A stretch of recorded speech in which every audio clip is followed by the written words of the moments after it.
Welcome back to Murder with Friends. We're picking up on the Lincoln assassination with my brother. So, Kempton, let's pick back up with the characters that were involved in this conspiracy. So you mentioned before that John Wilkes Booth was an actor. Yes. He was a 26-year-old actor who was apparently very good-looking and debonair for the time. I think he looked older than 26, but He looked a lot older than 26. Standards of health were lower back Yeah. then, so. Yeah, and he was the leader of this ragtag group. And the group, they had little in common aside from the fact that they loved John Wilkes Booth. Oh, yeah, he was a very popular actor. Critics. He was a very persuasive leader, you know? He was very dramatic. And, you know, him jumping on the stage and stuff, he was very showy. And I think John Wilkes Booth, if we're talking about, like, you know, why did he do it? He did have some delusions of grandeur. And that, I mean, come on, you've lived in Hollywood long enough. You know that some actors, you know, in terms of egos, they can. And John Wilkes Booth was certainly No idea what you're talking about. Everyone out in Hollywood is super grounded. And super down to earth, yeah. Yeah. Well, John Wilkes Booth, I think, had a very hefty ego and thought highly of himself to the point that it was his own undoing and his own sort of mental unraveling. So I also would like to speculate a little bit on, we talked in the first part about how he was fiercely pro-slavery, and it was almost such a deeply held belief within himself that he took personal offense to all the actions that Abraham Lincoln was taking against to abolish slavery. Right. But another thing that I thought was interesting is there's a little bit of a love triangle in John Wilkes Booth's story that I think is important to mention a little bit. So it's a nice little thing. Yeah. John Wilkes Booth was secretly engaged to a young lady named Lucy Hale. Yes, spelled the exact same way as the actress from Pretty Little Liars. So that's a fun little. I don't know how that happened. Fun fact. Yeah. And she was the daughter of a, I don't know what political party, but a New Hampshire senator.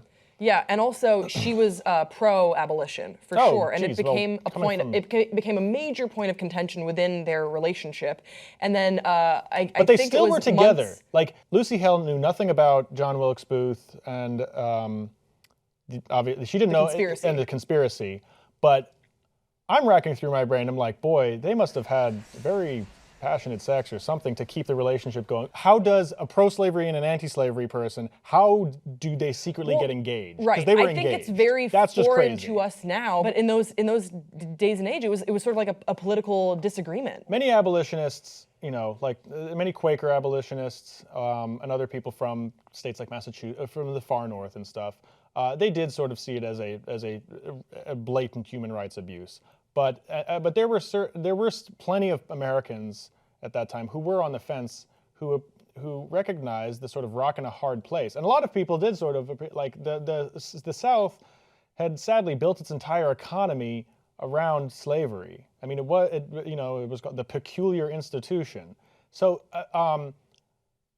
maybe in a small way, Lucy sort of sympathized. He was like, boy, if you take all that away, if you take the agrarian society of the South, things are just different there. I think that she may have seen it as a cultural difference. Maybe also, but isn't that inherently like she was a Southern sympathizer then? I don't know. I mean, well, we're speculating about what was Lucy Hale thinking? Lucy like? Well, it's an interesting part of the story because Lucy Hale was seen dancing with Robert Todd Lincoln, Abraham Lincoln's son. Oh shit! A couple months, I believe, prior to when John Wilkes Booth would assassinate Abraham Lincoln, and John Wilkes Booth was said to have seen them dancing together and was enraged. So it makes me wonder if, along with the political and the policy differences that he had against Lincoln, I wonder if there was also a little bit of a personal vendetta, like, fuck you, Lincoln, fuck you and your son. Well, I'm sure that sort of is the sort of cherry on top of his anger. I mean, this is a guy who he wrote speeches against, unpublished speeches against Lincoln as soon as he was inaugurated the first time. Right. So Booth was troubled, was very troubled by Lincoln's inauguration from the beginning. So I think that maybe it added insult to injury, sort of seeing Robert Todd Lincoln, like but when all said and done, I mean, they were still engaged. It was just a sort of polite. I read that Robert Todd Lincoln was sort of amorous of Lucy Hale because he didn't know that she was secretly engaged. But I think the Lincoln-Booth connection is interesting, and I want to go to a clip right now that sort of outlines how Abraham Lincoln was aware of his assassin prior to his death. Lincoln went to Ford's just a few days before delivering the Gettysburg Address. He was in the midst of writing it, and he loved the theater, so he had an opportunity to see John Wilkes Booth in a turgid French play that had been translated called The Marble Heart. And John Wilkes Booth played the villain. And during the play, every time he had something villainous to say, he would direct it up at the presidential box. And finally, someone who was with Lincoln said, "He almost seems to be reciting those lines to you." And Lincoln said, "He does talk very sharp at me, doesn't he?" Yeah. That's Got to be so strange. What a strange turn of events that Lincoln, could never have been aware at that time that the guy that was basically yelling at him from the stage in a way that was apparently noticeable was going to kill him. Lincoln knew he had haters. He really wanted to forgive. He knew he had haters. But he really wanted to he thought that if he, love is love. He really did want to, that was his angle. That was his approach. Yeah, he really wanted to reconcile But the that's South. not a message that resonates with, the ultimate douchebag like John Wilkes Booth, Hate who is had easy, his Grace. own initials tattooed on himself, which to me is just so annoying. When I read that, when he had his own initials, JWB. Yes. But he had his own initials tattooed on himself. I think it's just... How do you spell your name? The more that I've learned about this guy, the more that I hate him. But I don't think that I think he's quite as shady and sinister as Lewis Powell, the other character and conspirator that I want to explain for our viewers. Because if John Wilkes Booth was the brain of the operations, then Lewis Powell was sort of the muscle behind everything. And that was because he was a battle-hardened Southerner. Yeah. He used a skull of a Union soldier as his ashtray. He earned the nickname, quote, Louis the Terrible. And he fought with Mosby's Raiders, and they were, you had these Confederate Raiders, and they could go on rampages of sorts. And Mosby's Raiders were very loose militiamen of just like, anything goes. Yeah, but he ends up deserting, actually. Does that baby have candy in its hand? Take it. Well, he ends up deserting the cause, Lewis Powell, in January 1st, 1865. The reasons surrounding this are a little bit fuzzy, but he seems to be sort of a floater and a drifter, looking for that leadership. So Lewis Powell operates really well when he is taking orders. And so he gravitated very quickly towards John Wilkes Booth. And even though there were other people in John Wilkes Booth's sort of group of conspirators against the president, Lewis Powell rises very quickly to be the second in command after only just a few months of attending these meetings, because John Wilkes Booth sees how dedicated he is. He had a lot of heart. But he had a lot of shitty heart, because he was arrested in March of 1865 for beating a barmaid, and the barmaid said, "Hey, this is a Confederate spy." And then he just, he said that he was 18 years old, so he lied about his age. He'd already lied about his name. By this time, we're saying his name is Lewis Powell because that is his given name. He was going by the name Lewis Payne. And he says that he was 18 years old, and then he played dumb. And on his citation for sir, you've been beating a barmaid, here's your citation, it was written in pencil. It was written in pencil, so he just was like, oh, okay, that's nice. He erased his citation. I'm not in trouble anymore. Yeah. I had an eraser. Yeah, so I just feel like Powell and Booth are the two really interesting characters that led this attack against the U.S. government. Oh, yeah. And now that we've sort of outlined a little bit more about who they are, I want to get into the aftermath and what happens to them, the manhunt to take down these assassins, or these would-be assassins. So that brings us to the search for John Wilkes Booth. After he has jumped on the stage, maybe broken his leg, maybe hurt his ankle, whatever happens, he's taken off into the night. There was a horse. He has a horse waiting for him. He has a horse waiting for him, and did he break it jumping on the stage, or did he break it? Did the horse step on him by mistake? They don't know. It doesn't matter. But the search is on for John Wilkes Booth. Search is on for John Wilkes Booth. John Wilkes Booth, Booth rides away, and wait, I have a quick clip. Yeah. So let's go to that quick clip of what's happening. After he shot President Abraham Lincoln, Booth fled Ford's Theater by horse. The first stop on his escape route was Surratt's Tavern, where the 12-day manhunt began. Why would he stop here? What specifically was he hoping to gain when he stopped here? When the Surratts lived here, this was a safe house on the Confederate underground that operated through here, meaning that Confederate agents could come here and get food and overnight lodging if they needed it and things like that. And I think that's really important to note, that the Surratt house was known to be a safe haven for Confederate sympathizers or Confederate spies. And that is where, within 4 hours of the assassination, the police are on the trail of John Wilkes Booth. So that's, I thought that was actually encouraging, because I guess, to my knowledge, I had thought that the manhunt for John Wilkes Booth, because I know it spanned almost 2 weeks, I thought that it was much slower, and they're like, where do we begin? But actually, they had a pretty good trail from the jump. Yeah, they knew something of about the network of Confederate spies and stuff. And Mary Surratt and her boarding house was where Lewis Powell had stayed, he found his way back there. Yeah. There were a lot of leads. And Mary Surratt was guilty of harboring, assassins. Yeah, and fugitives as well. And Confederate fugitives. And she was one of the people who was tried and convicted. She was put to death. She was put to death. She was the first woman ever to receive the death penalty in the United States. So they sort of break up the Surratt house. They get a lot of information from there, but the manhunt would take it would take them to Caroline County, Virginia, where Booth was hiding in the barn of Richard H. Garrett's farm. Now, according to the Garretts, they were unaware that the assassination had taken place because Confederate mail had stopped operating because the government was shut down. The government had, by this point, fled Richmond, Virginia, and was sort of, they were sort of on the run. They didn't really, I don't think they established a new capital at all, but they'd gone south to Mississippi or somewhere. And there was no mail service. So despite the fact that within the D.C. area, they'd sort of handed out leaflets like, have you seen this man? This barn owner, this farmer did not know about the manhunt that was going on. Right, and I think that that's plausible, that he didn't know he who wasn't he was. He was introduced under a false name to John Wilkes Booth. I have a question for you about Samuel Mudd, Dr. Samuel Mudd. Yeah. This comes up a lot when you say, your name is Mudd.